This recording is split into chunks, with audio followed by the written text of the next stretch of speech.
Thank you for your time for this Zoom interview, officer. Oh, no worries. I have the day off, Miss Kawasaki. You mean Kawakami? You got it mixed up with the Japanese company names. Oh, sorry. Foreign names are tricky. No worries, Officer McRaman. Racken. My name's McCracken, not Ramen. Oh, I'm sorry. Foreign names are tricky.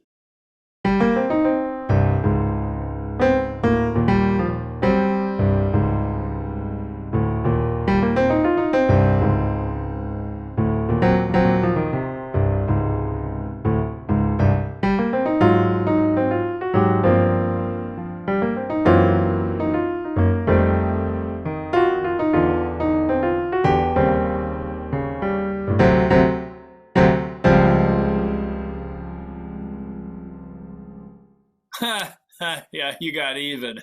Yeah, okay. Just call me Steve. Uh, hey, did I meet you somewhere? You look kind of familiar. Oh, I don't think so. Maybe another Asian woman. You might think we all look the same. I'm not that racist. I even read your article, the one about the rape lawyer. It was very good, Miss Kawakami. Oh, I meant to tell you I'm not Mary Kawakami, but I tell her you liked her article. I'm Kay, her assistant, and I'm conducting this interview for her because she called this morning and told me she got the COVID positive. Breakthrough. Oh, sorry to hear that. She said her symptoms are mild, but still didn't feel well enough. So I recorded this Zoom meeting for her, and she might contact you again for an additional interview. Is that okay? Yeah, no problem. Thank you, Steve. Let's get started. This is a Zoom interview with NYPD officer Steve McRacken on September 8, 2021. So, Steve, first of all, I'd like to thank you for your service and bravery. You have such a dangerous job. Yeah, it's tough. We got more and more violent crimes since the COVID pandemic. I also lost my partner a few months ago. He was shot with a concealed weapon. Oh, I'm so sorry to hear that. Yeah, I don't want to talk about that now. You said you wanted to hear my opinion on defunding the police? Oh, yes, we are hearing more about violence every day on the news, but still, some people think we should defund the police. Your response? Defunding the police is a ridiculous idea. We're simply doing our jobs, and if we get shot, they just say, oh, too bad. But if we shoot someone, that's big news. It becomes big news only when police shoot an unarmed person. How do you know whether they're armed or unarmed? As you said, we're doing a dangerous job. So you shoot before you know if they're armed or unarmed? Listen, of course, we try to be super careful, but sometimes we have to make a quick decision. It's always a life and death situation. Sometimes things just go wrong. It doesn't mean we enjoy shooting people. Hope not. So 2 nights ago was also a case of things just go wrong. What? How? Why do you, I can't reveal our source, but we do know that 2 nights ago you shot an unarmed African American male. Why did you do it? Because of his race? No, of course not. You people always want to make headlines like racist white cop shot innocent black man. It's not that simple. It was a necessary action. He made a sudden suspicious move and ignored my warning. I didn't kill him. I called the paramedics right away. Right.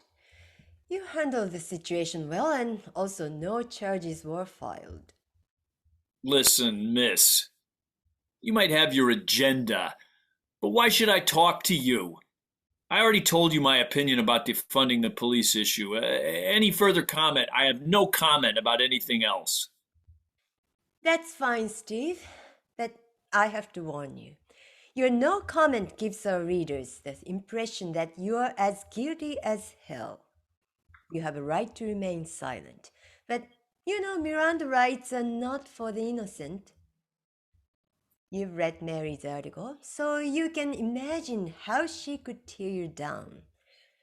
Racist white cops shot an innocent, unarmed black man in cold blood, but no charge was filed and the officer refused to comment. How does it sound? Are you blackmailing me? No, I'm giving you the chance to tell us your side of the story. I don't mean to just blame you, Steve. We're not always your enemy. We need to know the truth. Tell me your truth. What happened that night from the beginning? All right, then. It was Labor Day weekend, late at night, around 2 a.m. I was on my night shift. I saw a tall black man walking on the parkway. Thought it was odd, so I stopped him. He was also very intoxicated. But he wasn't driving, right? He was just walking. Right, but it was bizarre. So late at night, a drunken man walking by himself on the parkway. What did he say? He said he was drinking beer at his friend's place, took a bus to come home. On the way, he got sick to his stomach, so he got off the bus and he puked. Then he decided to walk home, but somehow he ended up walking there. Something like that. That's a reasonable explanation, don't you think so? Well, maybe so and maybe not. How do you know he wasn't up to something? Anyway, after we searched him, we thought he was harmless, so we decided to let him go. And right after we released him, suddenly he reached into his pocket and he pulled out something metallic. I swear it looked like a gun or a knife. So I shouted, "Stop! Freeze!" But he ignored the warning and kept pulling out that concealed weapon, so I had to shoot him. Did he really have a concealed weapon? Oh, turned out it was a cell phone, but I didn't know. I couldn't take the chance. Would you do the same if he was white? Of course. Really? You assumed he had a weapon because he was black and you know you can get away with it if you say you are scared. Of course I was scared. My partner was shot with a concealed weapon. You know how many cops get gunned down by criminals every year? I got kids. I want to go home to my wife and my kids, alive. I understand your concern. And I did my research. There are 50 police officers killed by gunfire in 2020 and 49 so far in 2021. Although the number one case of death was COVID-19. 245 police were killed by COVID-19 in 2020 and 228 in 2021. But why so many police officers are still unvaccinated is beyond my understanding. I also don't understand why you had to shoot him from behind. How did you... Look, miss, your information is inaccurate. You don't know... Don't play games with me. I know because I saw his wound. I'm an ear nurse at community hospital. I knew I saw you somewhere. It was at that hospital. I'm impressed you recognized me, even though I was wearing a mask. Well, how do you know about the gun wound? You're just an ER nurse. If you've been working in ER in a tough neighborhood for a long time, believe me, you have a lot of chances to see a gun wound. I don't do the operations, of course, but usually we are the first ones to see the wounds, and I recognize it immediately. But I haven't heard anything about it on news, as if nothing happened. So, I leaked it to my journalist friend, Mary Kawakami, with one condition. I should conduct the interview with you first. She agreed and arranged this meeting. So she didn't get COVID. That was an excuse to let you do this interview with me. I saw the wound in his left thigh. He was clearly shot from behind. Did you chase him and shoot him from behind? Like hunting an animal? Was it really necessary? Or you thought you were entitled to do it because you are white and he's black? Stop framing me as a white racist cop. You people always make everything about race. It's not just black and white. Also, what do you know about them? You get your ideas from the news or TV or social media, just say Black Lives Matter, but you don't know what their lives are like. Those are not your experiences. Don't tell me I don't know. I do know how it feels when someone targets you because of your race. I know the fear and humiliation when you have to be so careful not to be the target just because of my race. My blood boils every time a rapist walked away free after a trial. So I do know how black people feel when white cops get away with shooting unarmed black people. Don't tell me I don't know, because those are my experience too. It's not just black and white. It's about lives that matter. But you're only guessing. You're just pulling out similar examples and you want to feel like you understand, but you really don't. If you are talking about systematic racism, you're right. I've never been at the gunpoint by police. Neither have most white Americans like you. I was born and raised in Japan, and as a Japanese citizen, the majority of that country, I've never feared police. For me, police were there to protect me, not to harm me. I never doubted, just like the majority of white people in this country. On the other hand, according to Dave Robinson, the man you shot, his mother always told him how to behave when you are stopped by police. Don't resist. Don't make a sudden move, and always be polite and say yes, sir. Otherwise, they're gonna kill you. You said you have kids. Have you ever had to teach your kids how to behave not to be killed by police? That's not your problem. Why are you taking it so personally? Dave is my friend. Can you imagine what it's like when you see your friend brought into your workplace for being shot? Of course, I take it personally. I see. So, why did you shoot him like that?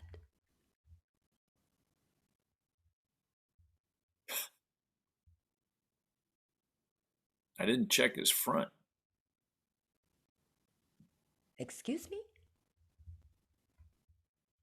He wore cargo pants. When I searched him, I didn't check his front part. It's awkward. Search near his genitals, you know?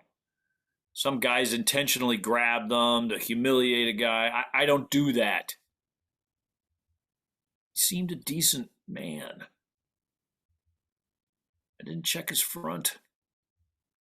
As soon as we let him go, he turned back and he quickly reaches into his front pocket. I thought I made a huge mistake. What if he had a gun? What if he pulled a knife? What if he decided to attack me? He was very tall, looked taller than I was.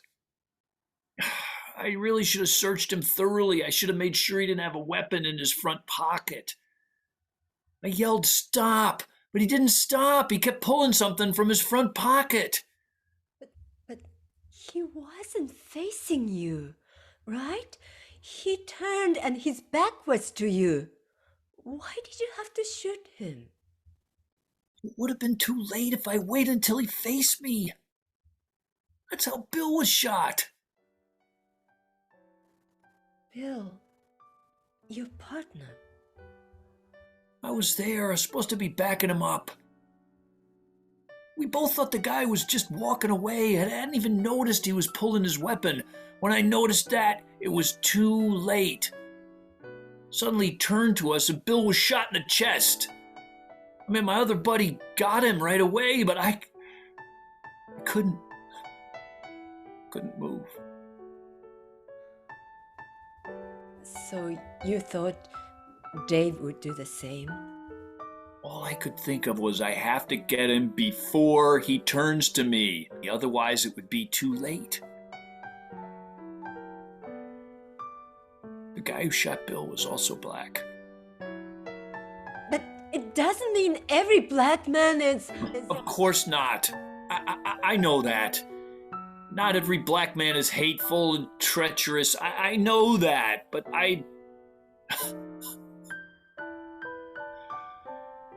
you might think I'm biased. Believe me, I have no right to blame you. We all might be biased, consciously or subconsciously. But we can at least recognize it, change the action, and do the right thing.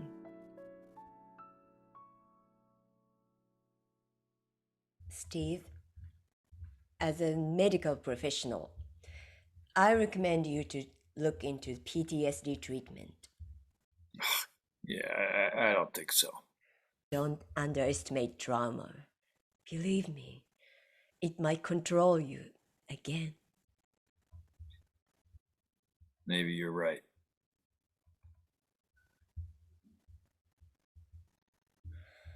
I will delete this video and tell Mary that you refused to talk to me because I wasn't a real journalist.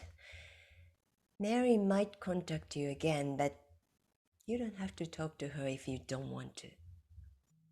Is that what you really want? I don't know what I want anymore. I've been sick of being a target and wanted to do something about it, but then end up targeting someone else. Dave also wanted to know why you shot him, because he said he thought you were nice. I owe him an apology. Personally and publicly. Tell Miss Kawakami to contact me. Are you sure? NYPD wouldn't be happy. You might lose your job. I know. But it's the right thing to do.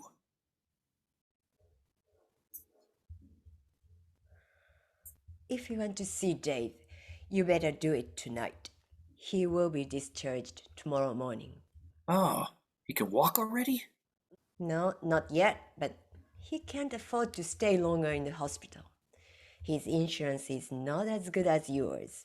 Oh, I'm so sorry to hear that. Me too. The visiting hours end at 5 p.m., but if you want to come later, just let me know. Thank you. Miss, Call me Kay, and don't thank me. I'll be working tonight. Then, see you later, okay?